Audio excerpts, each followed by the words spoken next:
Dice en Isaías 55, versículo 8 y 9, un versículo que pues la mayor parte de los cristianos conocen: porque mis pensamientos no son vuestros pensamientos, ni vuestros caminos mis caminos, dijo Jehová.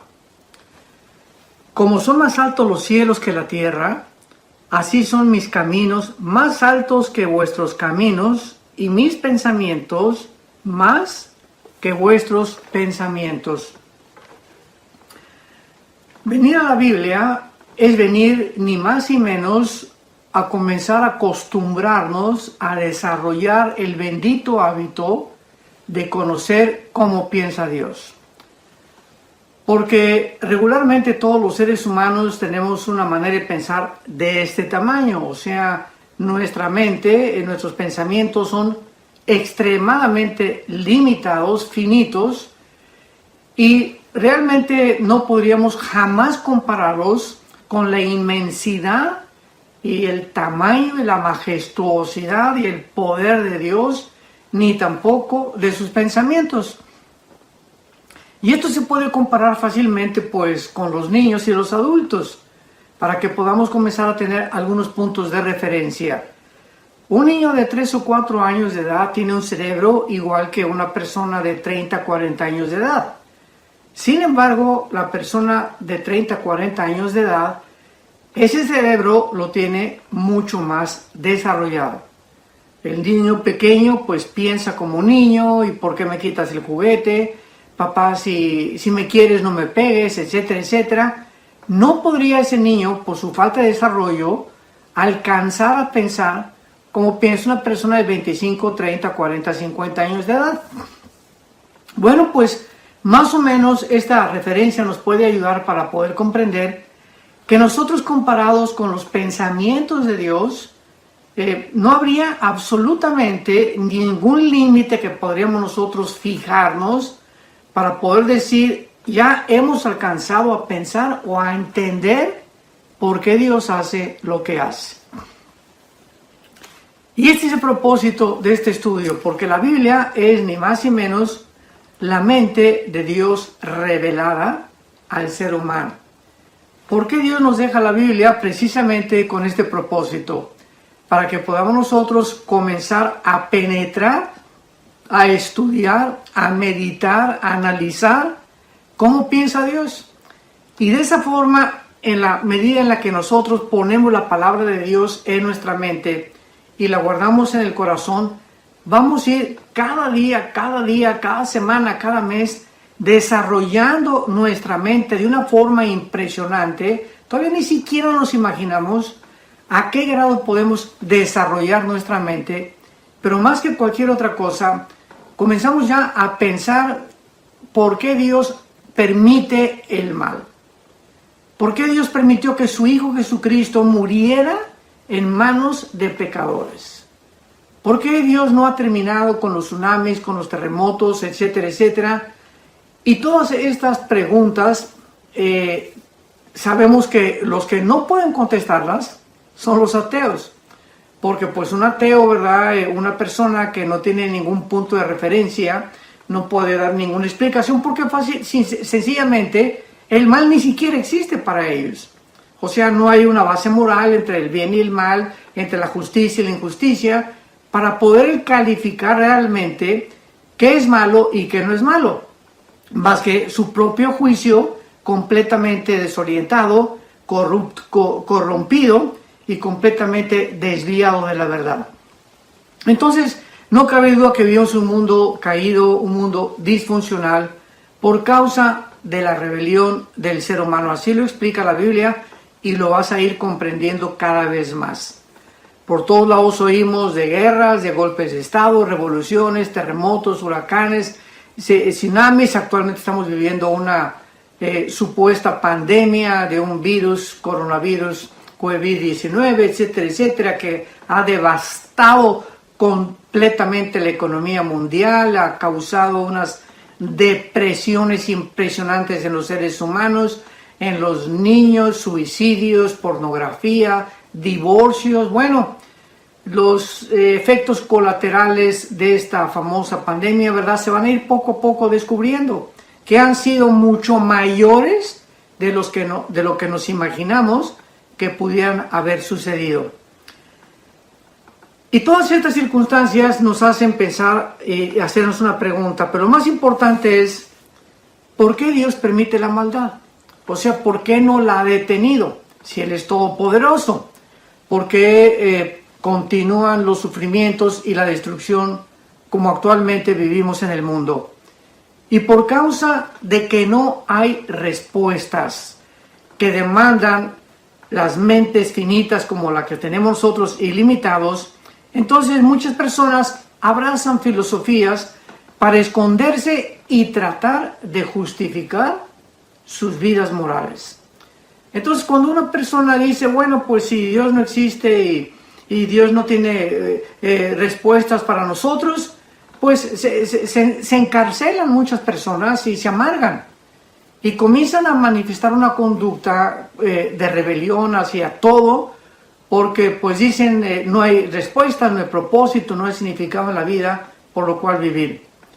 ¿Por qué pues? Entonces porque el universo que nos da y que nos rodea va más allá de nuestra capacidad para poder entender las preguntas que nuestra mente limitada no puede comprender. Vuelvo a repetir, una persona, un filósofo, en la época era oro de los filósofos, más o menos 250 años antes de Cristo, perdón. Sócrates, Sófocles, Demóstenes, Platón, todos ellos estaban encaminados en continuar analizando, escudriñando la vida alrededor, la conducta del ser humano para poder comprender qué es la verdad, si se podía llegar inclusive a concluir que hay una verdad absoluta, etcétera, etcétera. Y cuando nosotros nos enfrentamos a estas preguntas, vamos a ver que realmente sí existen respuestas. Y aunque no podemos comprender completamente, pues ni siquiera 500 años de estudiar la Biblia nos alcanzarían a poder comprender la profundidad de la mente de Dios, sí podemos comenzar a entender algunas verdades básicas que nos van a servir para poder realmente caminar en esta vida, la corta vida que tenemos, con paz en nuestro corazón, con seguridad de que realmente nuestros pasos que estamos dando todos los días son pasos seguros, son pasos sobre un fundamento que al llegar al final de nuestra meta y de nuestra vida nos van a capacitar para poder decir como el apóstol Pablo en 2 de Timoteo capítulo 4, he corrido la carrera, he acabado realmente lo que Dios me había encomendado, he echado mano en la vida eterna, por lo cual me está esperando la corona de justicia, la cual Dios dará también a todos aquellos que anhelan su venida. Y aunque no podemos comprender pues completamente todos los pensamientos de Dios, porque son más altos que los nuestros, podemos nosotros recordar algo. Hace 2000 años, un hombre llamado Jesucristo resucitó de los muertos. Vino un hombre del cielo, el Hijo de Dios, para poder abrir sus brazos en una cruz y resucitar y anunciar anticipadamente, voy a volver a vivir. Y la promesa que nos ha dejado Jesucristo, independientemente de muchas cosas que no entendemos, repito, es que tú y yo vamos a volver a vivir. Entonces, vamos a comenzar a poner los pies en la tierra y a entender estas verdades básicas que nos van a ayudar a poder continuar viviendo con seguridad. Vivir después de esta vida está absolutamente garantizado. Si Jesucristo no hubiera resucitado de los muertos, no tendríamos ninguna seguridad, más que filosofías, especulaciones, hipótesis, que podríamos nosotros continuar toda la vida filosofando como lo hicieron los filósofos de la época de oro de la filosofía de los griegos y los atenienses. Pero hay un hecho real histórico. Jesucristo volvió a vivir. Y esta seguridad de que Él volvió a vivir nos da la seguridad de que vamos a volver a vivir, y mientras nosotros esperamos ver transformado nuestro cuerpo en un cuerpo completamente incorruptible e inmortal, vamos a poder, mientras tanto, vivir con seguridad. Por ejemplo, en la primera carta a los Corintios, capítulo 15, el apóstol Pablo, en el versículo 35 al 37, nos escribe estas palabras. 1 Corintios 15, 35 al 37. Pero dirá alguno, ¿cómo resucitarán los muertos? ¿Con qué cuerpo vendrán? Necio, lo que tú siembras no se vivifica si no muere antes. Y lo que siembras no es el cuerpo que ha de salir, sino el grano desnudo, ya sea de trigo o de otro grano. Muchas personas en tiempo de Pablo comenzaron a preguntar, y muchos de nosotros también, oye, si vamos a volver a vivir, ¿qué tipo de cuerpo tendremos? Pablo inmediatamente asume y compara la resurrección de los muertos con la vida natural que nos rodea, con la agricultura. Y es algo que hasta un campesino lo puede comprender. Y Pablo dice, tenemos una semilla de cualquier especie, de trigo, o podemos tener una semilla de higos, o de manzana, o de naranja, o de papaya, etcétera, etcétera. Y esa semilla tiene un cuerpo, ¿verdad? Tiene un cuerpecito chiquito la semilla. Pero dentro de la semilla existe un potencial impresionante, ahora sí que podríamos decir un código genético escrito que alguna mente inteligente puso para que cuando esa semilla aparentemente, ¿verdad?, que no tiene ningún valor, tú la pones dentro de la tierra, al contacto de la tierra, del agua y de la lluvia y del sol, se rompe esa semilla y sale completamente algo diferente a lo que tú enterraste, con un cuerpo completamente diferente. Entonces, Pablo dice exactamente el mismo ejemplo en la resurrección. Cuando nosotros muramos, este cuerpo va a ser como una semilla, pero tenemos el potencial dentro, que es el alma y el espíritu, que es inmortal, para que cuando este cuerpo sea enterrado y nos coman los gusanos y sea deshecho o quemado, o de la forma en la que vayamos a morir, pueda dentro el alma y el espíritu resucitar y con un cuerpo completamente diferente al cuerpo con el que nos enterraron. Entonces, esta ilustración es maravillosa y en el versículo 42 del mismo capítulo 15 de Corintios, Pablo continúa diciendo, así también es la resurrección de los muertos. Se siembra en corrupción, resucitará en incorrupción. Se siembra en deshonra, resucitará en gloria. Se siembra en debilidad, resucitará en poder. Se siembra cuerpo animal, resucitará cuerpo espiritual. Porque así como hay cuerpos animales, hay cuerpos de peces, hay cuerpos de aves y hay cuerpos humanos, ¿verdad? Entonces el cuerpo de nosotros, de los seres humanos, está diseñado y adaptado para el medio ambiente donde nosotros nos desenvolvemos. El cuerpo de las aves tiene otras especificaciones, otras características que Dios diseñó para que el ave pueda vencer la fuerza de la gravedad, elevarse en los cielos, ir con las diferentes corrientes de aire por diferentes partes del mundo, con unas alas impresionantemente diseñadas. Los peces tienen otro cuerpo, un cuerpo diseñado para poder vivir dentro de su hábitat, de su medio ambiente, que es el agua, con branquias especiales que les capacitan vivir dentro de ese medio. Pues así como nosotros tenemos 4 tipos diferentes de cuerpos diseñados por Dios, el cuerpo humano, el cuerpo de las aves, el cuerpo de los peces y el cuerpo de las aves, así también hay cuerpos espirituales. En la otra dimensión que nosotros todavía no alcanzamos a percibir con nuestros 5 sentidos, el cuerpo de los ángeles. Los ángeles tienen un cuerpo diferente al de nosotros. Sin embargo, ellos pueden entrar a nuestra dimensión, donde tú y yo vivimos en este planeta, regido por las leyes cósmicas que nos rodean, y los ángeles se puedan materializar. O sea, esos cuerpos que ellos tienen se adaptan a otra dimensión, a la otra vida, y se adaptan a esta vida en la que tú y yo únicamente podemos sobrevivir. Por eso dice la Biblia que la carne y la sangre, o sea, un cuerpo humano, no está adaptado para vivir fuera de la atmósfera. Nos salimos de la atmósfera y llegamos a la luna, e inmediatamente necesitamos a un equipo de astronautas con una máscara, etcétera, etcétera, porque ya no hay oxígeno, gas impresionantemente maravilloso que es oxígeno mezclado con nitrógeno y otros gases que nos permite respirar, porque la vida está en el oxígeno.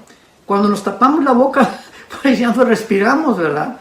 En ese momento estamos negándole a la sangre el gas que la sangre necesita para poder realmente llevar las vitaminas y circular en nuestro cuerpo y darnos la vida que está en la sangre. Entonces, cuando nosotros nos tapamos la boca, pues inmediatamente estamos restringiendo el oxígeno, ya no entra en la capacidad que debe de entrar, nuestro sistema inmunológico comienza a debilitarse y comenzamos a tener problemas después, los vamos a ver después, porque cuando una persona está enmascarada durante más 3-4 horas y no respira, pues es lógico que los estreptococos, bacterias, microbios que se amontonan ahí adentro y el dióxido de carbono que se amontona también en los pulmones, tarde o temprano nos tenga que de alguna forma lastimar, dañar y finalmente enfermar. Pero pues estamos en este mundo, ¿verdad? Que es una locura completamente, y podemos ver que realmente tenemos que adaptarnos a muchas cosas que van en contra de nuestra propia salud, pero que sin embargo a la luz de los expertos es la forma de sobrevivir. Bueno, podemos preguntarnos ahora también, ¿podríamos realmente disfrutar el mundo venidero el que nos está esperando, o sea, el cielo, a no ser que hubiéramos podido compararlo con el mundo y la maldad en la cual vivimos? No, la respuesta es no. ¿Podríamos nosotros también comparar el amor y la misericordia de Dios si no hubiéramos conocido la maldad? La respuesta es tampoco. Entonces, fue de una forma maravillosa en la sabiduría de Dios que por amor mismo nos creó. O sea, al crearnos Dios, Él quería que nosotros conociéramos su amor, su misericordia, su compasión, la bondad, la mansedumbre. Pero ¿cómo podíamos conocer esas cosas y esas virtudes benignas, maravillosas, bondadosas, positivas, si no podríamos compararlas con lo otro, que la antítesis del bien es el mal? La antítesis de la alegría es el lloro, es el padecimiento, es la tristeza. Entonces, para poder apreciar algo, tenemos que también compararlo, tener un punto de referencia para poder realmente decir, esto es mejor que aquello. ¿Me van siguiendo? Entonces, Dios permite que el mal entre al mundo por amor. ¿Cómo que por amor? Por el amor de Dios, Él lo hizo. O sea, Dios quería en su amor que nosotros conociéramos ese amor. Pero ¿cómo podríamos conocer ese amor si no conociéramos lo opuesto al amor que es el mal? Entonces Dios permite esto que entre al mundo, que es el mal, como ha tenido ya aproximadamente 6,000 años, pero al mismo tiempo, hace 2,000 años, Él baja del cielo inmediatamente a recordarnos que todo ese mal por el cual nosotros tendríamos algún día que pagar, porque la paga del pecado es la muerte, viene Dios y Él toma ese mal que tú y yo teníamos que pagar y lo pone sobre el cuerpo de su Hijo Jesucristo. Y en la cruz del Calvario, Dios nos dice, si tú me quieres culpar de que yo permití el mal, si tú me quieres culpar de que yo soy el autor del mal, te voy a dejar completamente sin armas, te voy a desvestir completamente, porque ahora en lugar de que tú pagues por eso de lo cual me estás culpando, yo lo voy a llevar en la cruz, para que ya no tengas ninguna justificación, de poder decir, bueno, ¿por qué permitió Dios el mal? Ahora yo te contesto, lo permití y yo mismo estoy pagando por él. ¡Wow! En ese momento nos quedamos completamente sin poder discutir. Comenzamos ya a entender la mente de Dios. Comenzamos a entender que detrás de muchas cosas que nosotros todavía no entendemos, se encuentra su sabiduría. Y se encuentra una mente que es mucho más alta que nosotros y los pensamientos también y sus caminos más altos que nuestros pensamientos. Ahora vayamos a un libro maravilloso en la Biblia, que es el libro de Job. El libro de Job. Y aquí encontramos una de las más difíciles y severas verdades acerca del sufrimiento. Porque en este libro de Job nosotros vamos a encontrar que al final del libro de Job y después de todo lo que este hombre padeció, Dios permite que le cuestionemos. Dios no se enoja porque tú le digas, Señor, yo no entiendo por qué me pasó esto, no entiendo por qué mi hija se murió, no entiendo por qué mi hijo se murió, no entiendo por qué se cayó mi casa, no entiendo por qué pedí mi trabajo. Todas estas preguntas son válidas porque dice el Salmo 103 que Dios se acuerda de nuestra condición. Se acuerda que somos barro, o sea, somos seres humanos finitos. Él no es un dictador. Él está esperando que nosotros lo cuestionemos, pero de una forma mansa, de una forma humilde, como lo hizo Job. Porque veamos la diferencia. Una persona puede experimentar algo trágico en su vida y decirle, Dios, ¿por qué me permite esto? ¿Por qué permite que atropellaran a mi perro? ¿Por qué hiciste esto y aquello? Y ve tú el otro ejemplo, Señor. Yo no supe por qué permitiste que atropellaran a mi perro Fido. Yo no entiendo por qué me está pasando lo que está pasando. Señor, yo te pido que me ayudes a comprender lo que estoy atravesando. ¿Ven? O sea, dos caracteres completamente diferentes y la actitud es lo que determina si Dios te va a contestar. Si tú te acercas y, ¿por qué esto y por qué aquello? Y estás enojado con Dios, Dios se queda en silencio, no te contesta. ¿Por qué no te va a contestar? Simplemente porque tu actitud es que estás demandando, estás tratando de contender con alguien superior a ti y con esa actitud, esa persona no te va a poder contestar. Imaginémonos otra vez otro punto de referencia a un niño con un filósofo. A ver, ¿por qué no me enseñas la forma E igual a mc al cuadrado, como la forma de la teoría de la relatividad de Alberto Einstein? La energía es igual a la masa por la velocidad de la luz al cuadrado. ¿Qué le va a decir el filósofo? Aunque me grites, niño, y aunque te me pongas al brinco, no te voy a contestar, porque para comenzar tienes que acercarte con otra actitud, y en segundo lugar, aunque yo te contestara, no lo vas a entender. Pero cuando viene un niño y le dice a un filósofo, oiga, ¿me puede usted enseñar la teoría de Einstein? Porque no la entiendo. El filósofo te va a entender, niño, ni la vas a entender, aunque te la explique, tienes que crecer para desarrollar tu cerebro y yo te lo puedo explicar. Entonces, siempre tenemos que tomar estos puntos de referencia para poder ubicarnos y entender cómo debe ser nuestra actitud al acercarnos a Dios. Job es un hombre que vivió en la época, tal vez en la época de Taré, en la época del papá de Abraham, o sea, en la época de los patriarcas. Es el libro más antiguo, tal vez es mucho más antiguo que el libro del Génesis, porque pues el Génesis le fue revelado a Moisés ya que Moisés vivía.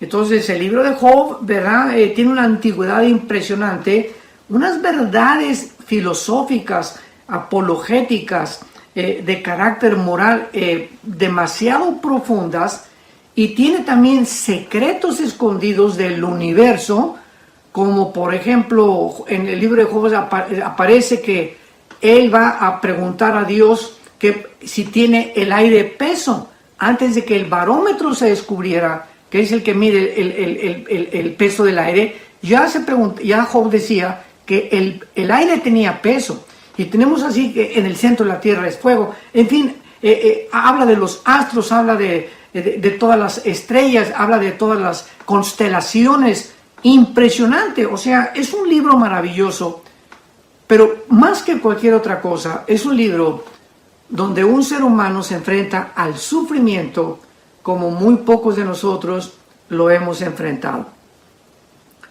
Job era un hombre que tenía muchísimo dinero. Era un hombre que tenía muchas propiedades, mucho ganado. En aquel tiempo el dinero no era en cash como actualmente, ni cuánto tienes en el banco. En aquel tiempo se medía la cantidad de riquezas de una persona por la cantidad de tierras que tuviera o la cantidad de ganado que tuviera. Y Job tenía ovejas y tenía camellos y tenía de todo, ¿verdad? Y tenía hijos también. Y de repente, ¿verdad? Pierde todo de la noche a la mañana. Y vemos desde el capítulo 2 de su libro que cuando todo esto sucede, él expresa algo donde nos muestra la integridad de este hombre y de su carácter y la impresionante confianza en Dios, aunque él no entendiera qué estaba pasando en ese momento.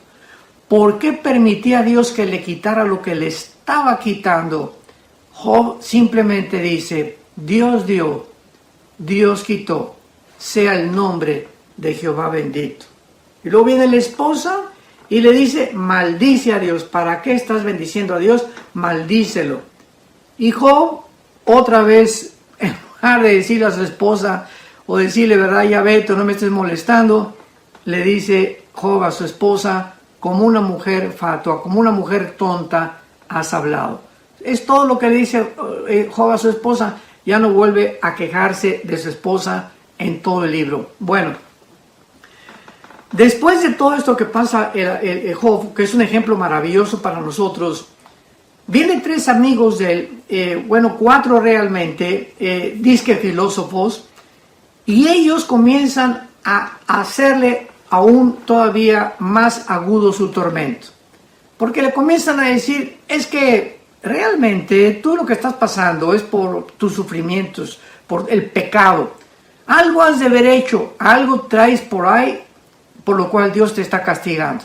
Otra vez estas personas, amigos de Job, en aquel tiempo, recordemos, no tenían la Biblia. No tenían el conocimiento que tenemos tú y yo ahora de los caminos y los pensamientos de Dios. Entonces, ellos no tenían un punto de referencia para poder entender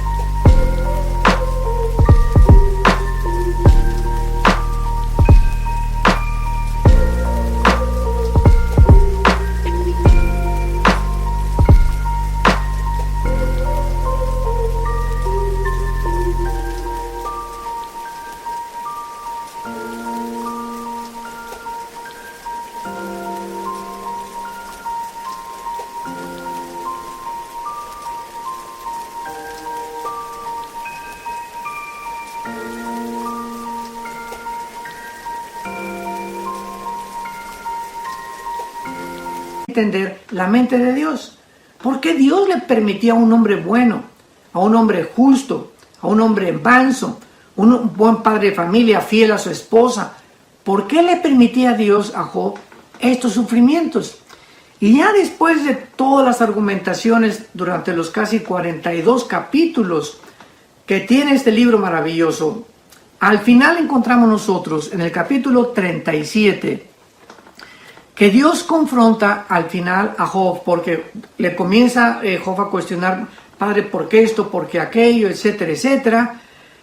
Y comienza Dios a tratar de demostrarle a Job su finitud, la mente tan pequeña que él tenía y que era imposible que comprendiera todo el plan de Dios que se estaba desarrollando en el mundo invisible a través del mundo terrenal, para que él pudiera comprender y entender de que era imposible por su capacidad intelectual jamás poder responderle a Dios el por qué realmente sufría lo que sufría. Y vemos entonces nosotros que su inhabilidad de comprender los propósitos y consejos de Dios era la causa por la cual Dios trata con él, y para ti y para mí, que vivimos muchos años, muchos siglos después de que vivió Job, podamos nosotros comprender, comenzar a desarrollar la mente de Dios y porque detrás de cada suceso que enfrentamos en la vida se encuentra la sabiduría de Dios. Pero veamos estos versículos, Job capítulo 37, versículo 19 y 20. Y dice, muéstranos qué le hemos de decir, porque nosotros no podemos ordenar las ideas a causa de las tinieblas. Vamos a ubicarnos, comenzamos a poner los pies en la tierra. Tenemos tantas tinieblas en la mente. Hemos nacido con una mente completamente envirulada, le podría yo llamar así, como los virus que entran a las computadoras y te amuelan el programa que tú tienes y le impiden a la computadora realmente funcionar adecuadamente. La Biblia dice que nacimos envirulados, que nacimos con un virus que se llama el pecado. Y el pecado, ¿verdad?, ha trastornado nuestra forma de pensar. Y no hemos podido realmente desarrollar esta comprensión de los caminos y los pensamientos de Dios por causa del pecado que ha trastornado y ha envirulado, ha entenebrecido nuestros pensamientos. Entonces, es lo que dice Job 37, 19. No podemos ordenar las ideas a causa de las tinieblas. O sea, realmente hasta que nosotros le permitamos al Espíritu Santo entrar a nuestra vida, el Espíritu Santo dentro de nosotros, ¿verdad? Viene, ahora sí que viene a contrarrestar el virus con el cual nacimos y comienza el Espíritu Santo a sacarnos, a despejar completamente todas las tinieblas que nosotros traemos de generación en generación, genéticamente heredado por nuestros padres, abuelos, antepasados, los profesores en la escuela, en la universidad, nos implantaron religiones equivocadas, filosofías equivocadas, que ateísmo, agnosticismo, escepticismo, materialismo, darwinianismo, evolucionismo, etcétera, etcétera. Todos estos programas envirulados son la causa por la cual funcionamos como funcionamos, pensamos como pensamos, simplemente porque realmente necesitamos un lavado de cerebro.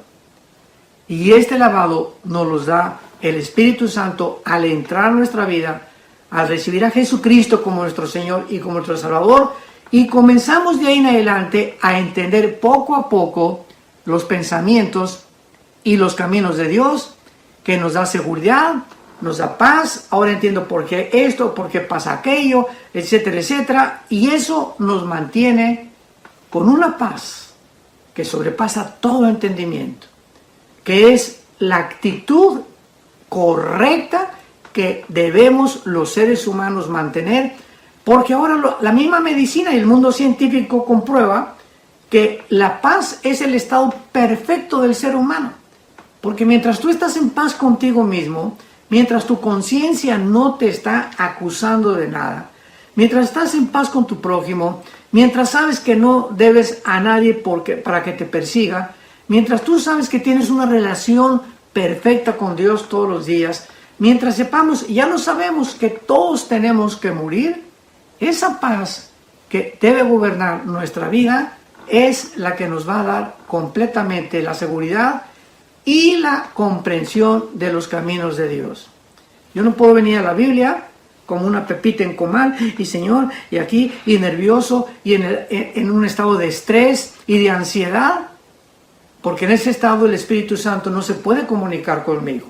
Tenemos que venir a un estado completamente de relajamiento espiritual, de tranquilidad, de saber que todo está bien y que Dios está al control de todas las cosas y que nunca nada nos va a faltar y nunca jamás nos va a abandonar. Y finalmente, en el libro de Job, capítulo 40, versículo 8, dice la Biblia: ¿invalidarás tú, le pregunta Dios a Job, invalidarás tú mi juicio? ¿Me condenarás para justificarte tú? O sea, otra forma de pensar.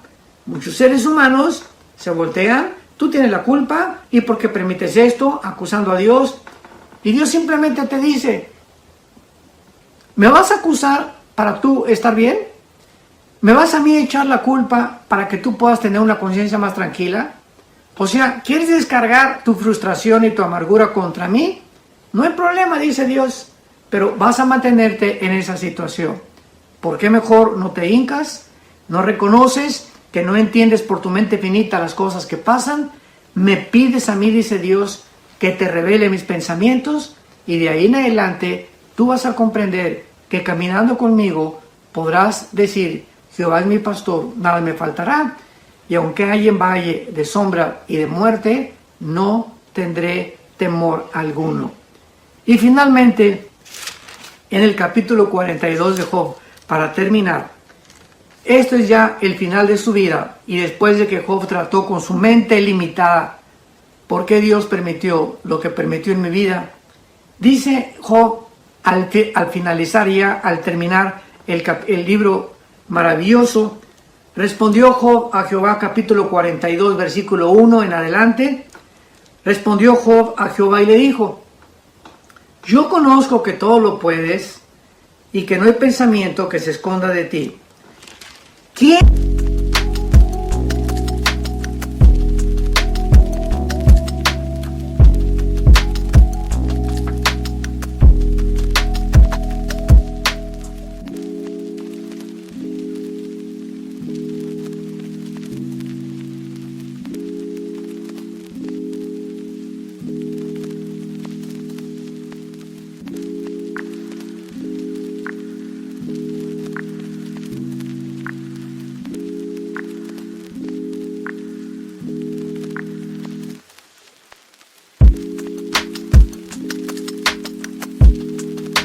es el que oscurece el consejo sin entendimiento? O sea, Job, vean la actitud de Job, ¿no?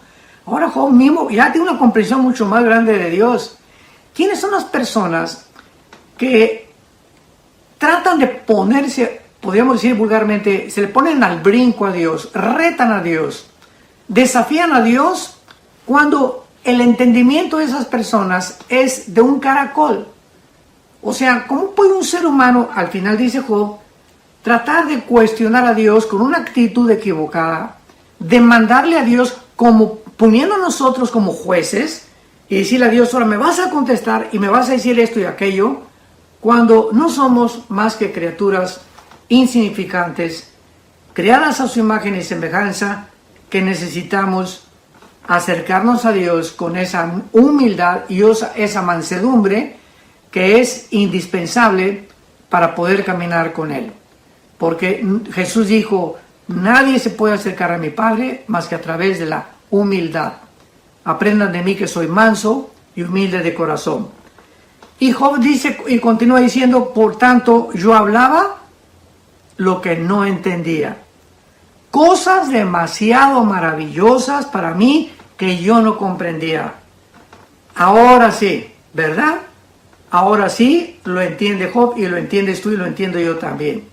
Antes de conocer la Biblia y conocer a Dios, hablábamos y alegábamos, y que el ateísmo y que esto y el otro, y Dios tiene la culpa por acá y por allá, y yo soy ateo y amargados, y hablábamos tantas barbaridades y tantas sandeces sin comprender lo que estábamos diciendo, ni entender por qué decíamos lo que decíamos.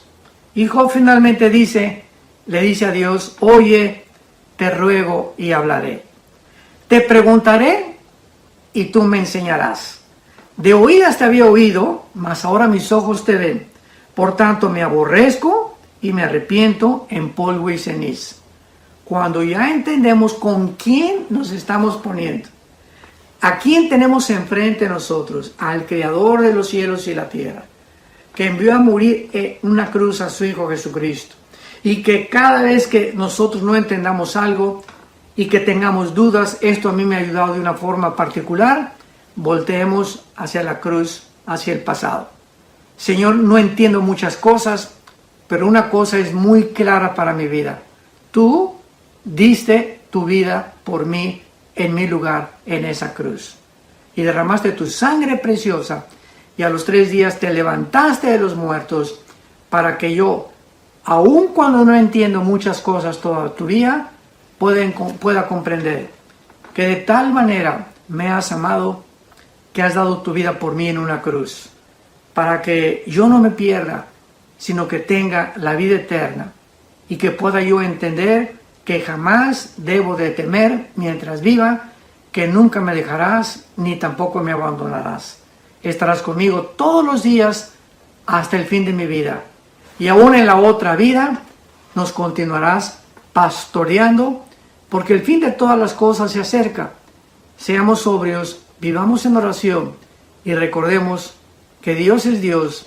Nosotros somos seres humanos finitos, limitados, que sus pensamientos no son nuestros pensamientos ni sus caminos nuestros caminos, y mientras tanto tratemos cada día de entender más ese corazón maravilloso del Hijo de Dios, que dio su vida por nosotros en una cruz.